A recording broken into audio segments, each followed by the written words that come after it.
Hello, everyone. I would like to share with you a little bit of astrological update, Vedic astrology, which I study. As you may know, I study Vedic astrology according to sidereal zodiac. I actually studied also with the teacher who follows tropical zodiac. However, I take the knowledge and apply it to sidereal zodiac. So according to the sidereal zodiac, which is an ancient zodiac from India, from ancient India, from the age of truth, So in Vedic astrology, according to the sidereal zodiac, we had this full moon in Leo in Purva Falguni Nakshatra.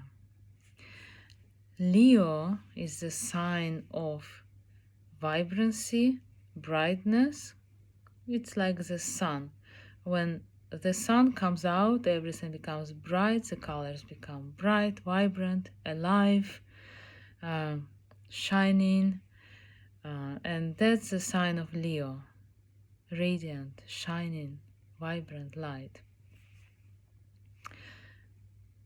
We have Saturn in Aquarius, and Aquarius is opposite of Leo. Saturn was aspecting this full moon. This full moon in Leo got a darker touch, and not only heavy pressure of Saturn, but Saturn was with the Sun in Aquarius. And that is the energy of enemies, hostility, hostile influences. But because Saturn was strong, a big chance that we were trying or are still trying to get rid of hostile influences in our life. We are learning to resist Saturn, resist building the muscle, resist the harmful influences rather than allowing them into our space. Saturn in Aquarius, he's the ruler of Aquarius. So Sun being in Aquarius with Saturn gets helped. Even though the Sun is in a weak position, but he is with the ruler, and the ruler is strong, so the Sun becomes stronger. But how strong can you be if you are together with an enemy? Yeah, you can feel the strength to deal with the situation, but it's still an enemy, hostile situation. You may feel like you are in your strength to sort it out, but what you are sorting out is a hostility situation. Situation where the forces that are your enemy are involved. The dark entities working through people who are not able to master their dark entities, who are not there but just the dark entities that are trying to use them and work through them and harm others. Energies that are hidden, dark forces, which we cannot, say that are not there, because if we say they are not there, we are not aware of them,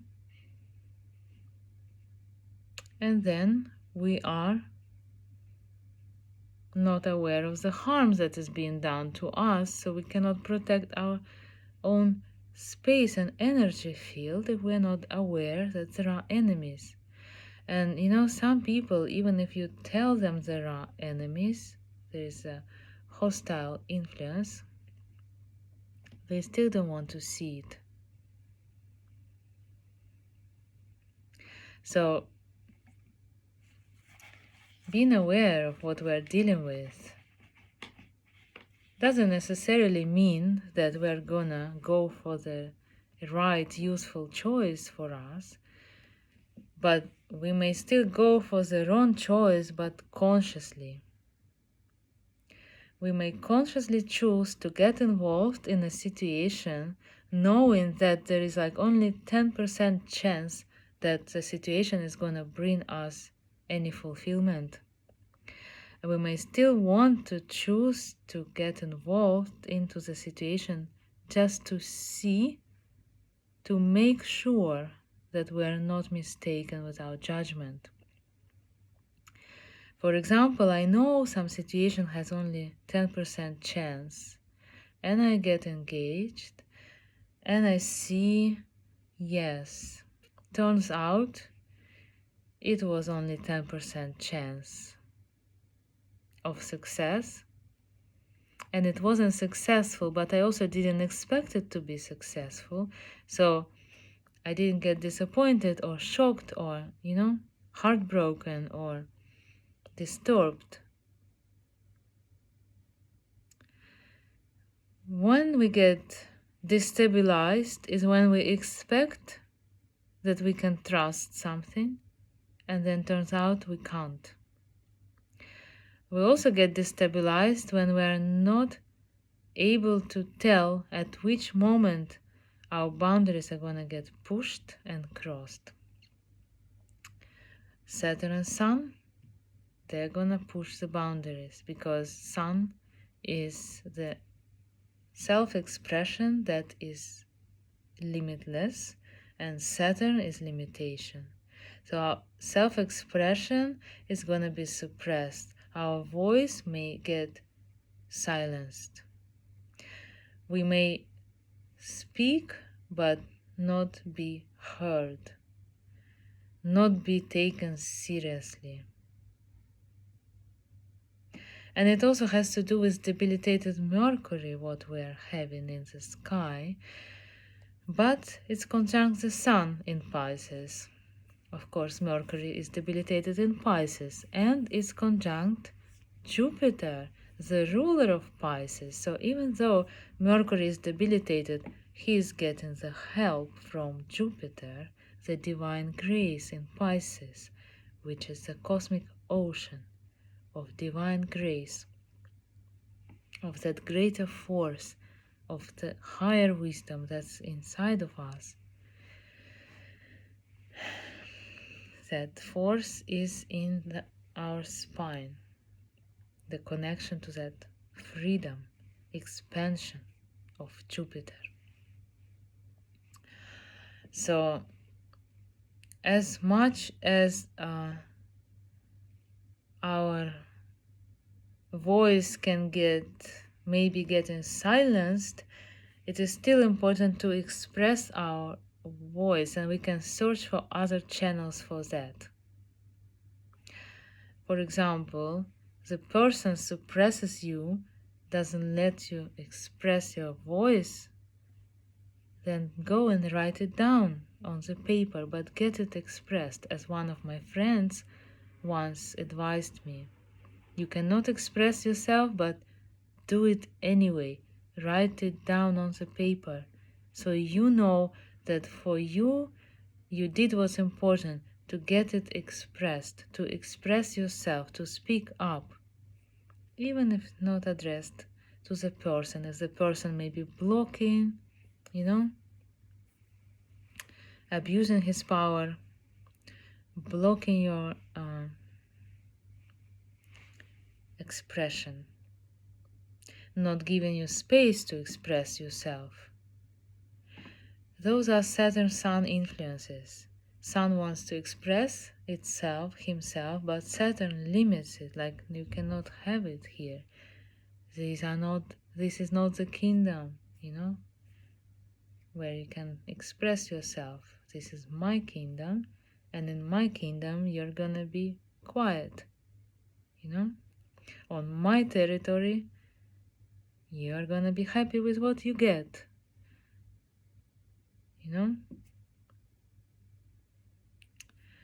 So that's an abuse of power.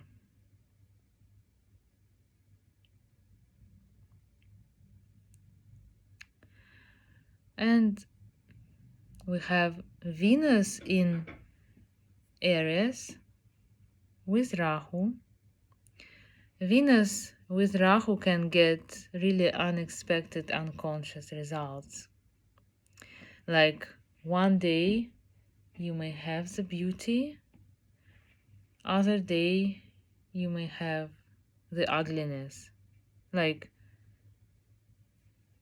the luxurious food, next day you're hungry.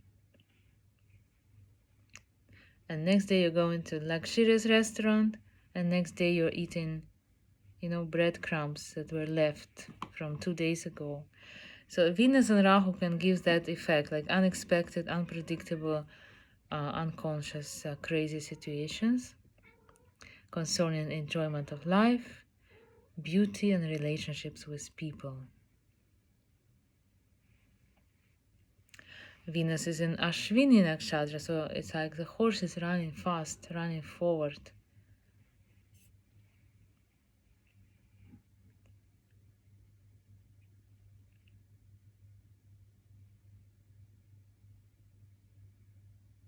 But you know what? Mars is in Gemini. Mars rules Aries. And Mars is going to search for ways to communicate to those horses that maybe they need to slow down.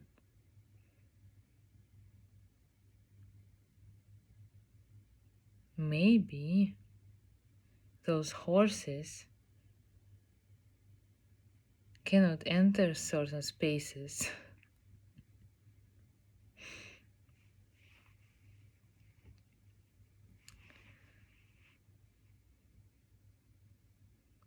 Maybe those horses shouldn't push certain boundaries. And pushing the boundary doesn't always mean that you actively push the boundary. Pushing the boundary, as I said many times, but I will repeat because it seems that it's useful for people to repeat certain things.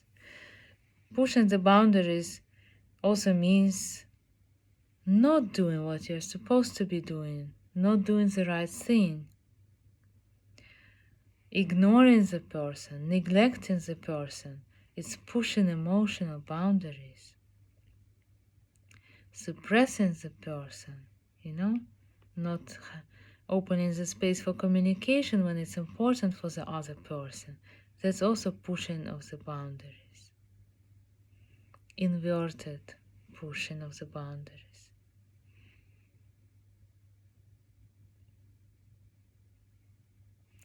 And we can recognize that suppression of our life force, of the joy, by defeated feeling inside,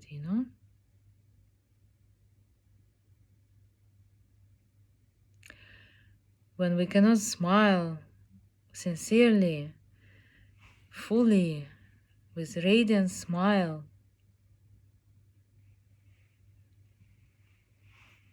which is not okay. That is not self-love.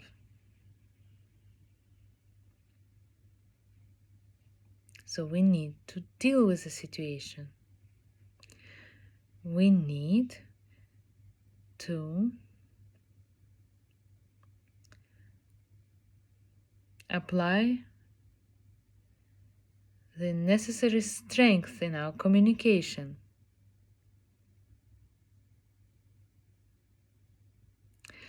And we're gonna have a new moon in Pisces together with Jupiter and with Mercury and the Sun. Of course, new moon is always with the Sun. And Pisces is an energy of surrendering to a greater force, dissolving of patterns, cosmic ocean.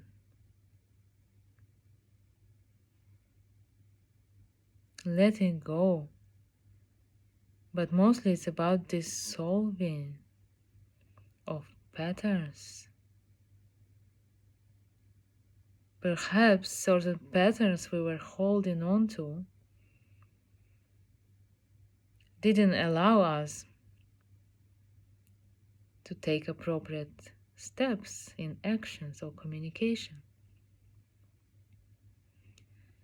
It's time to get freed of those patterns so we can also free ourselves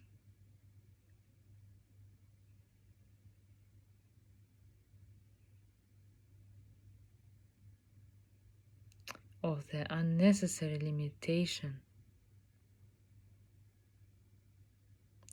that is based on karmic patterns that no longer serve us, the decisions that were made that are not appropriate anymore, but that were based on all the karmic patterns in the past. So those decisions need to be reviewed